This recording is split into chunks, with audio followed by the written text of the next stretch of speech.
கொட்டையோட good qualities தெரியுமா? மொத்தம் 7 கொட்டையை பத்தி பார்க்க போறோம். ஷாக் ஆகாதீங்க. ஃபர்ஸ்ட் பம்ப்கின் சீடு ஆம்பளைகளுக்கு ரொம்ப நல்லது. ஏன்னா இதுல ஜிங்க் அண்ட் பாஸ்பரஸ் நிறையவே இருக்கு. இது மட்டும் இல்லங்க, ஆஸ்டியோபோரோசிஸ் எலும்பு தேய்மானத்துக்கு ரொம்பவே நல்லது. ரெண்டாவது தர்பூசணி விதை உங்க பிளட் பிரஷரை ரெகுலேட் பண்ணும், இம்யூனிட்டியை பூஸ்ட் பண்ணும். எதனால?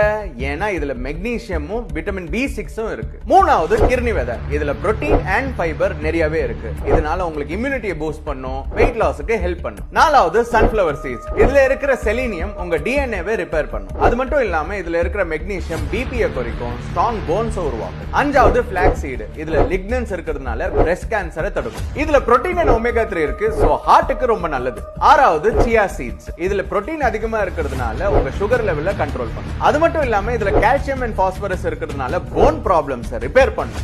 ஏழாவது பேசில் சீட்ஸ், இதுல அயர்ன் அண்ட் ஒமேகா ஃபேட்ஸ் இருக்கிறதுனால அசிடிட்டி, வெயிட் லாஸ், கான்ஸ்டிபேஷன்